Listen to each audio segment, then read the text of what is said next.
ನಿರಂತರ ಯಾವತ್ತೂ ಕೂಡ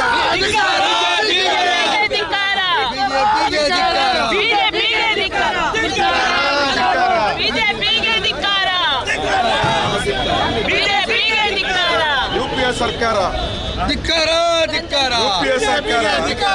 ಒಂದು ಮಹತ್ವಾಕಾಂಕ್ಷೆ ಯೋಜನೆ ಉದ್ಯೋಗ ಖಾತ್ರಿ ಯೋಜನೆ ನಿಮಗೆಲ್ಲ ಗೊತ್ತಿದೆ. ಗ್ರಾಮ ಪಂಚಾಯತಲ್ಲಿ ಈಗ ಕೆಲಸ ಆಗ್ತಕ್ಕಂಥದ್ದು ಉದ್ಯೋಗ ಖಾತ್ರಿ ಯೋಜನೆ ಹೆಚ್ಚು ಮಹತ್ವದ ಒಂದು. ಇದು ಪ್ರಾರಂಭದಲ್ಲಿ BJP ಸರ್ಕಾರ, ಅದರಲ್ಲೂ ಪ್ರಧಾನಮಂತ್ರಿ ವಿರೋಧ ಪಕ್ಷ ಇದ್ದಾಗ ಇದನ್ನು ಟೀಕೆ ಮಾಡಿದರು. ಇದು ಭ್ರಷ್ಟಾಚಾರಕ್ಕೆ ದಾರಿ ಅಂತ ಹೇಳ್ತಕ್ಕಂಥ ಮಾತನ್ನು ಹೇಳಿದರು. ಆದರೆ ಇವತ್ತು ಅದು ಬಂದು ಯಶಸ್ವಿ ಆಗುವ ಹಂತಕ್ಕೆ ಬಂದಾಗ ಅದನ್ನು ದುರ್ಬಲ ಮಾಡೋದು ಹೇಗೆ ಅಂತೇಳಿ ಬಜೆಟ್ನಲ್ಲಿ ಅಲೋಕೇಶನ್ ಕಡಿಮೆ ಮಾಡಿದ್ರು. ಈಗ 40-60 ಅನುಪಾತದಲ್ಲಿ ಇವತ್ತು ಇದನ್ನು ಮಾಡ್ತಕ್ಕಂಥದ್ದು ರಾಜ್ಯ ಸರ್ಕಾರ ತಲೆಗೂ ಕೂಡ ಸ್ವಲ್ಪ ಹೊರೆಯನ್ನು ಮಾಡ್ತಕ್ಕಂಥದ್ದು. ಇದರ ಅರ್ಥ ಏನು ಅಂತ ಹೇಳಿದರೆ, ಇದು GST ಬಂದ ನಂತರ ಎಲ್ಲ ತೆರಿಗೆ ಕೇಂದ್ರಕ್ಕೆ ಹೋಗ್ತಕ್ಕಂಥ ನಿಮಗೆ ಗೊತ್ತಿದೆ. ಆದರೆ ಇವತ್ತು ರಾಜ್ಯ ಸರ್ಕಾರ ಕೊಡೋದ್ರ ಮೂಲಕ ಇದನ್ನು ಮತ್ತೆ ದುರ್ಬಲ ಮಾಡಬೇಕು ಅನ್ನೋ ಹುನ್ನಾರದ ಹಿನ್ನೆಲೆಯಲ್ಲಿ ಇದನ್ನು ಮಾಡ್ತಾ ಇದ್ದಾರೆ. ಮಹಾತ್ಮ ಗಾಂಧಿ ಯಾರು ಅಂತ ಹೇಳಿದಕ್ಕೆ ನಾವು ಹೇಳಬೇಕಾಗಿಲ್ಲ.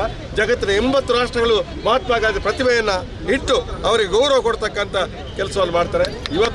ಇವರು ಕೇವಲ ಏನಂತ ಹೇಳಿದ್ರೆ, ಇವತ್ತು ಈ ನಮ್ಮ ಕಾರ್ಯಕ್ರಮವನ್ನು ದುರ್ಬಲ ಮಾಡಿಸ್ತಕ್ಕಂಥದ್ದು. ಗಾಂಧಿ ಹೆಸರನ್ನು ಗಾಂಧಿ ಅಂತ ಹೇಳಿದ್ರೆ ಎಂಥ ಜನ, ಇವತ್ತು ಬ್ಯಾರಿಸ್ಟರ್ ಆದ ಗಾಂಧಿ ಶ್ರೀಮಂತ ಕುಟುಂಬ ಬಂದಂಥವ್ರು, ಅವರು ಸೂಟು ಬೀಟು ಹಾಕ್ಬೋದು, ಅವರಿಗೆ ಅರ್ಹತೆಯಲ್ಲಿ ಸೂಟು ಬೀಟು ಹಾಕ್ಬೋದು. ಅದನ್ನು ತ್ಯಜಿಸಿ ಇವತ್ತು ಊಟ ಬಟ್ಟೆ ಬಹುಶಃ ಮೈ ಬಿಟ್ಟು ಹೋಗ್ತಾರೆ.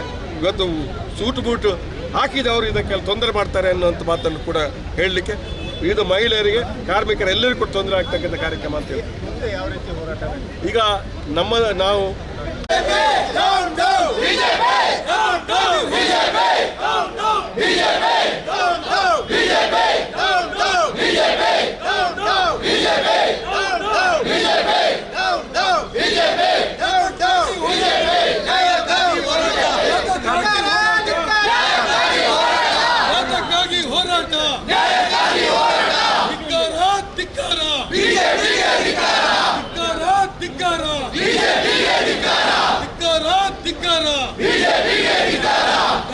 ಬದಲಾವಣೆ ಮಾಡಿದ ಬಿಜೆಪಿಗೆ, ಗಾಂಧೀಜಿ ಹೆಸರನ್ನು ಬದಲಾವಣೆ ಮಾಡಿದ ಬಿಜೆಪಿಗೆ,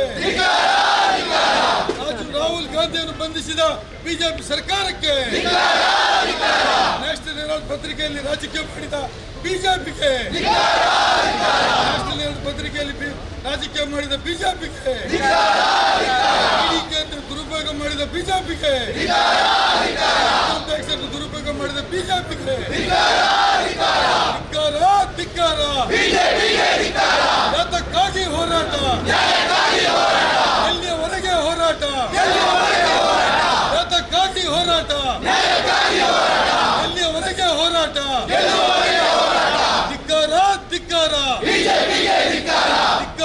ಧಿಕ್ಕಾರ. ದುರುಪಯೋಗ ಮಾಡಿದ ನರೇಂದ್ರ ಮೋದಿಗೆ,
ಒಂದೇ ಸಲ